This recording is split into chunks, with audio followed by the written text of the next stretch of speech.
Bharat cooperative ಬ್ಯಾಂಕ್ನ ಕರ್ಮಕಾಂಡ ಬಟಾಬಯಲಾಗಿರುವಂಥದ್ದು. CM ಸಾಹೇಬ್ರೆ Bharat cooperative bank ಮೇಲೆ ತನಿಖೆಗೆ ಆದೇಶವನ್ನು ಕೊಡಿ. ಮುಖ್ಯಮಂತ್ರಿಗಳೇ ಕೆಪಿಐಡಿ ಆಕ್ಟ್ನಡಿ ಇನ್ವೆಸ್ಟಿಗೇಷನ್ ನಡೆಸಿ ನೂರಾರು ಜನರ ಕಣ್ಣೀರಿಗೆ ಶಾಶ್ವತ ಪರಿಹಾರವನ್ನು ಕೊಡಿಸಿ. ವಕೀಲರಾದಂಥ ಪ್ರೇಮ್ ಪ್ರಸಾದ್ ಶೆಟ್ಟಿ ಅವರ ಪ್ರಾಪರ್ಟಿಯನ್ನ ಈ ಭಾರತ್ ಕೋಆಪರೇಟಿವ್ ಬ್ಯಾಂಕ್ನ ಅಧಿಕಾರಿಗಳು ನುಂಗಿದ್ದಾರೆ, ಗುಳುಂ ಸ್ವಾಹ ಮಾಡಿದ್ದಾರೆ. ಮುಂಬೈನಲ್ಲೂ ಅಷ್ಟೇ ಹತ್ತಾರು ಜನರಿಗೆ ಮೋಸ ಮಾಡಿದೆ ಈ ಭಾರತ್ ಕೋಆಪರೇಟಿವ್ ಬ್ಯಾಂಕ್. ಸಾಲ ಕೊಡ್ತೀವಿ ಅಂತ ಹೇಳಿ ಏನೇನೋ ನೆಪ ಕೊಟ್ಟು ಅವರ ಭೂಮಿಯನ್ನ, ಖಾಸಗಿ ಸ್ವತ್ತನ್ನ ನುಂಗುತ್ತಾ ಇದೆ ಈ ಭಾರತ್ ಕೋಆಪರೇಟಿವ್ ಬ್ಯಾಂಕ್. ಶುಭಲಕ್ಷ್ಮಿ ಶೆಟ್ಟಿ ಅನ್ನುವ ವೃದ್ಧೆಗೂ ಸಹ ಈ ಭಾರತ್ ಕೋಆಪರೇಟಿವ್ ಬ್ಯಾಂಕ್ ಮೋಸ ಮಾಡಿದೆ. ಮಗನ ಎಜುಕೇಷನ್ಗೋಸ್ಕರ 24 ಲಕ್ಷ ರೂಪಾಯಿ ಲೋನನ್ನು ಪಡ್ಕೊಂಡಿದ್ರು. ಭಾರತ್ ಕೋಆಪರೇಟಿವ್ ಬ್ಯಾಂಕ್ ಎಲ್ಲ ರೀತಿಯಲ್ಲಿ ದಾಖಲೆಗಳನ್ನು ಶುಭಲಕ್ಷ್ಮಿ ಅವರ ಕಡೆಯಿಂದ ಪಡ್ಕೊಂಡಿತ್ತು. 24 ಲಕ್ಷದಷ್ಟು ಎಜುಕೇಷನ್ ಲೋನ್ ಕೂಡ ರಿಲೀಸ್ ಆಗುತ್ತೆ. ಆದರೆ ರಿಲೀಸ್ ಆದ ಕ್ಷಣ ಮಾತ್ರದಲ್ಲೇ ಹಣ ಬೇರೊಂದು ಖಾತೆಗೆ ಜಮೆ ಆಗುತ್ತೆ. ಈ ಸಂಬಂಧ ಶುಭಲಕ್ಷ್ಮಿ ಮುಂಬೈನ ಪವಾಯ್ ಪೊಲೀಸ್ ಠಾಣೆಗೆ ದೂರನ್ನು ಕೊಡ್ತಾರೆ. ದೂರು ದೂರಾಗಿ ಉಳಿತೆ ಹೊರತು ಶುಭಲಕ್ಷ್ಮಿ ಅವರಿಗೆ ಯಾವುದೇ ನ್ಯಾಯ ಸಿಕ್ಕಿಲ್ಲ. ಮಗದೊಂದು ಕಡೆ ಬ್ಯಾಂಕ್ ಮ್ಯಾನೇಜರ್ ಸಂಧ್ಯಾ ಎಂಬಾಕೆ ಶುಭಲಕ್ಷ್ಮಿ ಅವರ ಕೇಸ್ನಲ್ಲಿ ಇನ್ವಾಲ್ವ್ ಆಗಿದ್ಲು. ಇಲ್ಲಿ ಭಾರತ್ ಕೋಆಪರೇಟಿವ್ನ ಮೇಲೆ ನೂರಾರು ಠೇವಣಿದಾರರು ದೂರನ್ನು ನೀಡೋಕೆ ರೆಡಿಯಾಗಿದ್ದಾರೆ. 60 ಬ್ರಾಂಚ್ ಹೊಂದಿರುವಂತಹ ವಂಚಕರು ಎಲ್ಲರ ಬಾಯನ್ನು ಮುಚ್ಚಿಸ್ತಾ ಇದ್ದಾರೆ. ಪೊಲೀಸ್ ಠಾಣೆಯಿಂದ ಹಿಡಿದು ಎಲ್ಲರನ್ನೂ ಸಹ ಇವರು ಕೊಂಡುಕೊಳ್ತಿದ್ದಾರೆ. ಇಲ್ಲಿ ಭಾರತ್ ಕೋಆಪರೇಟಿವ್ ಬ್ಯಾಂಕ್ನ ನಿಜ ಬಂಡವಾಳ ಏನಂದ್ರೆ, ಸಾಲ ತೀರಿಸಲಾಗದವರ ಬಯೋಡಾಟಾಗಳನ್ನು ನೋಡಿಯೇ ಸಾಲ ಕೊಡೋದಂತೆ. ಒಂದೆರಡು EMI ಕಟ್ಟದೆ ಹೋದ್ರೆ ಮುಗಿದೋಯ್ತು. ಬರೀ ಒಂದೆರಡು EMI ಕಟ್ಟಿಲ್ಲ ಅಂದ್ರೆ ಅವ್ರ ಪ್ರಾಪರ್ಟಿಯನ್ನ ಇವರು ಸೀಸ್ ಮಾಡಿಬಿಡ್ತಾರೆ. ಜಾಗವನ್ನ ಬ್ಯಾಂಕ್ ಅವರು ತಮ್ಮ ಹೆಸರಿಗೆ ಮಾಡಿಸ್ಕೊಳ್ತಾರೆ. ತಕ್ಷಣವೇ ಕಡಿಮೆ ರೇಟಿಗೆ ಬೇಕಾದವರಿಗೆ ಜಾಗವನ್ನ ಸೇಲ್ ಮಾಡಿಬಿಡ್ತಾರೆ. ಜಾಗ ಪಡೆದವರ ಬಳಿ ವೈಟ್ ಎಷ್ಟು ಬ್ಲ್ಯಾಕ್ ಎಷ್ಟು ಅಮೌಂಟನ್ನು, ಅಂದರೆ ವೈಟ್ ಇಷ್ಟು ಬ್ಲ್ಯಾಕ್ ಇಷ್ಟು ಅಂತ ಅಮೌಂಟನ್ನು ಜೇಬಿಗಿಳಿಸ್ಕೊಳ್ತಾರೆ. ಇದು ಭಾರತ್ ಕೋಆಪರೇಟಿವ್ ಬ್ಯಾಂಕ್ನ ದೊಡ್ಡ ಮಾಫಿಯಾ.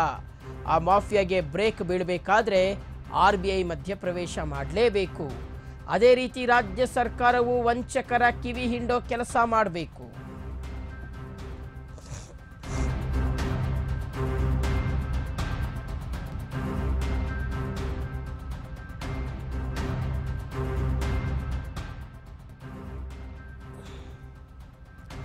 ಇದು ಭಾರತ್ ಕೋಆಪರೇಟಿವ್ ಬ್ಯಾಂಕ್ನ ಕರ್ಮಕಾಂಡ. ಸಿಎಂ ಸಾಹೇಬ್ರೆ ಭಾರತ್ ಕೋಆಪರೇಟಿವ್ ಬ್ಯಾಂಕ್ ಮೇಲೆ ತನಿಖೆಗೆ ಆದೇಶ ಹೊರಡಿಸಿ. ಮುಖ್ಯಮಂತ್ರಿಗಳೇ KPID ಆಕ್ಟ್ನಡಿ ಇನ್ವೆಸ್ಟಿಗೇಷನ್ ಅನ್ನು ನಡೆಸಿ ನೂರಾರು ಜನರ ಕಣ್ಣೀರಿಗೆ ಶಾಶ್ವತ ಪರಿಹಾರವನ್ನು ಕೊಡಿಸಿ. ನೋಡಿ, ಬ್ಯಾಂಕ್ ಸಿಬ್ಬಂದಿಗಳ ಫೋಟೋವನ್ನು ತೋರಿಸ್ತಾ ಇದ್ದೀವಿ.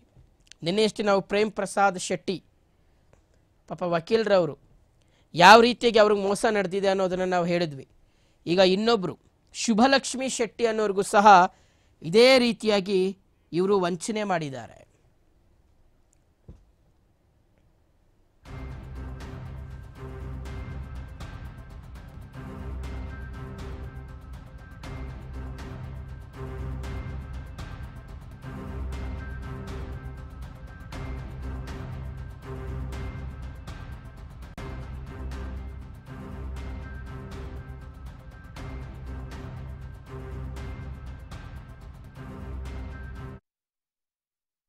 ಇತ್ತೀಚೆಗೆ ಈ ಒಂದು ವಂಚನಾ ಜಾಲದ ಬಗ್ಗೆ ನನಗೂ ಕೂಡ ಅನೇಕ ಗ್ರಾಹಕರುಗಳಿಂದ ಅಥವಾ ನೊಂದವರಿಂದ ಅನೇಕ ರೀತಿಯಾದಂತಹ ದೂರುಗಳು ಬರ್ತಾ ಇದ್ದು, ಮುಂಬೈನಲ್ಲಿ ಇವರು ಕಳೆದ ಕೆಲವು ತಿಂಗಳ ಹಿಂದೆ ವಿಜಯಲಕ್ಷ್ಮಿ ಶೆಟ್ಟಿ ಅನ್ನುವಂತ ಒಬ್ಬಳು ಹಿರಿಯ ಮಹಿಳೆಗೆ ಕೂಡ ಸುಮಾರು 24 ಲಕ್ಷದಷ್ಟು ವಂಚನೆಯನ್ನ ಮಾಡಿ ಅವರ ಅಕೌಂಟ್ಗೆ ಸಾಲದ ರೂಪದಲ್ಲಿ ಹಣವನ್ನು ಹಾಕಿ ತಕ್ಷಣವೇ ಆ ಹಣವನ್ನು ಬೇರೊಬ್ಬರ ಅಕೌಂಟಿಗೆ ವರ್ಗಾಯಿಸಿ ಈ ಮಹಿಳೆಗೂ ಕೂಡ ವಂಚನೆ ಮಾಡಿರುವ ಬಗ್ಗೆ ಬಾಂಡು ಪೊಲೀಸ್ ಸ್ಟೇಷನ್ ಮುಂಬೈನಲ್ಲೂ ಕೂಡ ಪ್ರಕರಣ ದಾಖಲಾಗಿದೆ.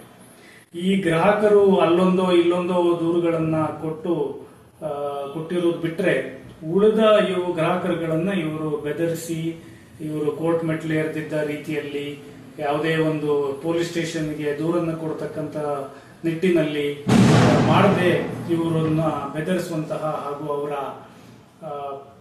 ಮಾನಸಿಕ ಸ್ಥೈರ್ಯವನ್ನು ಕುಗ್ಗಿಸ್ತಕ್ಕಂತ ಕೆಲಸವನ್ನ ಈ ಒಂದು ವಂಚನಾ ಜಾಲದಲ್ಲಿ ನಿರತರಾಗಿರ್ತಕ್ಕಂತಹ ಈ ಒಂದು ಭಾರತ್ ಬ್ಯಾಂಕ್ನ ಸಿಬ್ಬಂದಿಗಳು ಮಾಡ್ತಾ ಇದ್ದಾರೆ.